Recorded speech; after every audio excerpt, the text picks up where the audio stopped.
Nananatiling maganda ang panahon sa malaking bahagi ng bansa ngayong barangay at SK elections. Kung magpapatuloy ba yan hanggang mamayang gabi, alamin natin kay Pag-asa Weather Specialist Benny Estareja. Magandang araw para sa lagay ng ating panahon. Meron po tayong shear line o yung linya kung saan nagtatagpo ang mainit at malamig na hangin na siyang nakaka-apekto po at nagpapaulan dito sa Bicol Region at sa Eastern Visayas. So mag-ingat po sa mga posibleng pagbaha at pagguho ng lupa. Samantala, meron tayong namataan na low pressure area sa loob ng Philippine Area of Responsibility. Kaninang madaling araw ay nasa 995 kilometers ito silangan ng Visayas. Mababa ang tsansa na itong LPA ma-develop bilang isang bagyo, subalit inaasahan po natin na mananatili pa rin ito sa ating PAR at magpapaulan po sa mga susunod na araw sa malaking bahagi ng Southern Luzon and Visayas.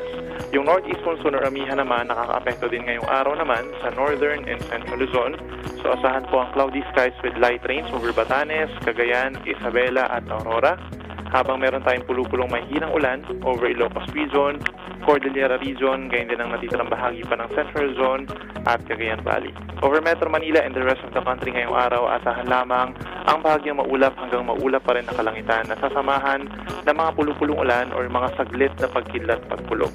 Bukas, asahan po sa malaking bahagi ng Southern Luzon, Mimaropa, Bicol Region at halos buong Visayas ang maulang panahon dahil po sa pinagsamang epekto ng low pressure area plus shear line, habang sa natitirang bahagi naman ng Luzon ay may epekto pa rin po ng Northeast Monsoon, kaya asahan pa rin ang maulang panahon dito sa silangang parte po ng Luzon, lalo na sa Cagayan Valley, Aurora and Quezon.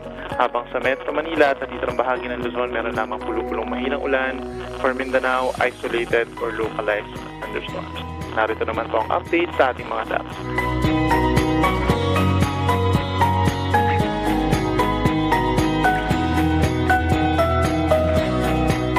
Yan muna ang latest mula dito sa Weather Forecasting Center ng Pag-asa. Ako muli si Benison Estareja. Magandang araw po.